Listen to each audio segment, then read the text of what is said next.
abasayininga ku accounts kubaddeko Honorable Nandala,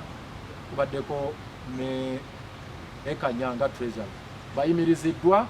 mbagirawo sinzira ku resolution ya National Delegates Conference era banka tugiwadde emikono emipya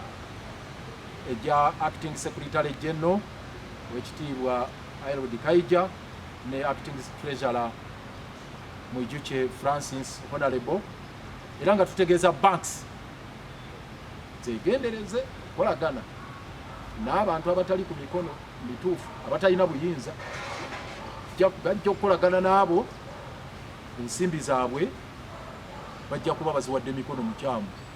era okuva olwaleero basayininga cheeke ne bagireeta ewa mu banka zonna gye tulina accounts ne bajjayo ssente kajja kubajjuutuka era banks tuzitegeeza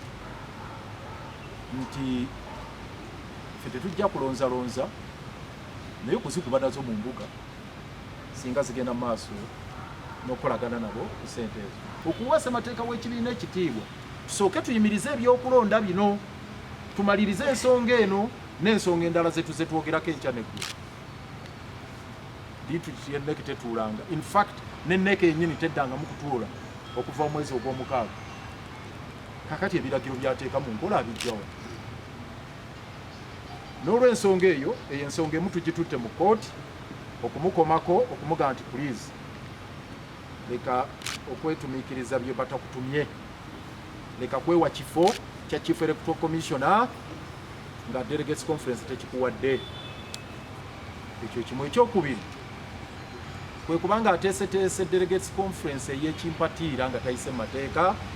ng'awamba obuyinza bwa national chairman ssemateeka eno era mu nnyingo eya 23 akawaayiro namba 3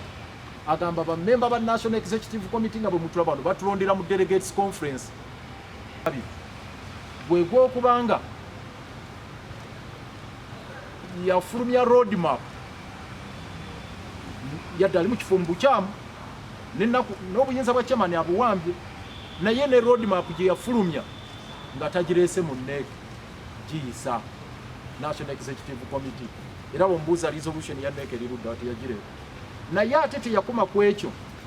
ne road map gye yafulumya yali egamba nti delegates conference ejja kutuula nga 24 ogw'e11 bwe yagamba mu road map eyo gye yasooka okufulumya n'agifulumya mu bamembers kakati nazuukuka olunaku lumu n'agamba nti n'ebyo bya November bivuddeko kati egenda kutuula nga 6 ogw'e10 nkyayinza n'ogamba nabyo mbivuddeko ejja kutuula ku weekend eno iyi bw'atyo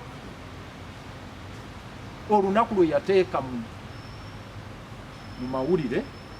lwanga 6 naawe n'okkiriza ne bw'obuuza toterebuka bamuwendo olwaleero nti ye lukiiko ki olwakulonda lwatuula luddawo delegates conference mu kawaayiro aka 29 yeteekeddwa okulonda chief electoral commissioner yakulondera luddawa tajja kubulira gye yamulonda in fact yali gavumenti kale waakiri national council ekubirizibwa ow'ekitiibwa Birigwa ambassador okuva 2017 national council yatuulawo yalonda tuterebuka babu nti gano bino byonna bye tulimu yes birungi okweteekateeka n'okuzimba platform okulwana olutalo naki naye olutalo sematalo lwe tulina lwakwekakkuluzaako lunnabe olwayo eri Capital Museveni kwetakkuluzaako lunnabe era mu kyo tugenda kufulumya program amangu ddala nga nneeke emaze ziyisa ez'okutaalaga eggwanga lyonna nga tufuna enkiiko munda n'okuba rallies naye mu rallies ensonga gye tusiibalako nnyo essira mutusonyiwe tetujja kudda nnyo mu bya kibiina nga tuli ku rallies tujja kuba ku nsonga eziruma eggwanga tubagambye ka tuli wano tuguluba ne bano abasajja naye bali bagenda mu maaso n'ebintu byabwe n'enteekateeka zaabwe nga bwemalaba wiiki eno tubawadde ekyokulabirako eyise nabbanja yasitoominze UN Assembly ne delegation ennene the authority, and I have never given them the authority to be the delegates of FDC. This I assure you. Continue to do your work as you have already heard from our acting president. we shall be coming to you very soon to start the major work of electing from the grassroots those who really need or wish to become members of or the leadership of FDC. Secondly, I want to say to those who are continuing to violate our constitution that you may go ahead and do whatever you do. Bano ba Kifeesi abaagulwa wano okuva mu Katwe, Kisenyi, Ndeeba, Mulago, Kawempe, abaali babakulembera buli omu bamuwanga mitwalo 10 ate bamembazi baabwe buli omu bamuwanga mitwalo 5. Bw'oba oyagala ku lunaku lwokutaano waliwo be baleeseeko mu kkooti era abo ebibakwatako n'ebikwata ku bannaabwe byonna bimanyikiddwa bulungi. Omu bamuyita Kayita Hamisi, Kuteesa Alex ne Muyima Moses. Abo abantu ba bulijjo babasiba ne babawa poliisi ensonyi poliisi nekwatibwa ensonyi nebatwala esobole okwebuzaabuza nti yali teyeekobaana nabo. Abalala ojja basanga Katwe ba Kifeesi ebibakwatako byonna osobola bifuna. Gurupu yonna abaali bagiduumira amanya tugayina wano bulungi. Abaduumizi b'aba Kifeesi bano kwaliko Tumusime Abdu, kwaliko Mukiibi Beka, Mainawa Faruku, Zed Mato, Waluria Richard, Kavuma Robert, Basereka Darausi, Semwanga Jackson, Mwima James, Robert Owekawempe Mulago, Kabi Felix, Akankwasa Juma, Secretary General FDC Mwami Kaidi. Tekateeka maaso awo nga tumaze okufuna ebikwata ku lunaku olwo ogenda mu kkooti okuwaabira abakulu ba poliisi bonna abeetaba mu kukuba abantu ne bannaabwe baali bakolagana nabo Nandala ne Amuliati abaasasula ne bano bakulimino tumanyiyo gye bali tugenda kubanoonya omu ku omu. Ebyokutulugunya abantu violence babirekere Museveni kubanga bwe wetegereza engeri abantu gye bakubibwamu efaanaganira ddala n'eyo Museveni bw'abadde atukubamu emyaka gyonna nga tumulwanyisa nga either baludde nga bakolagana naye oba kuno ye yabawola ku ngeri gy'akubamu abantu. Lukwago weewuunye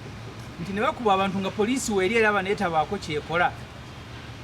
ne babbako abantu amasimu nga poliisi weeri nga terinaawo njawulo na Museveni engeri gy'abadde atulwanyisa.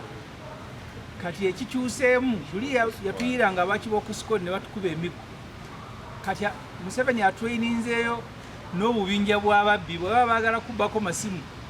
abapoliisi bayimirirewo obuyimirizi bali ababbi ba Kifeesi ne bakubako amasimu ne bakukuba ne bakutwalako ensawo kibasobozesa okwegana nti tebabamanyi. Naye abantu bano be tubagambyeko bonna bakolera wansi wa Brigadier Christopher Damulira akulira crime intelligence era bano bonna abamanyi gye bali babawa ne ssente buli omu abalina emikolo mu beerinde. Bwe basalawo olunaku nti wakuyira babbi b'amasimu nga babakuyira poliisi ng'etunula eri yeefuula ng'etalabye naye ng'ate emaze obbakoordinatinga bulungi. Ababasanga e Busaabala, Egaba, buli wamu ne wano wennyini e Katonga. Poliisi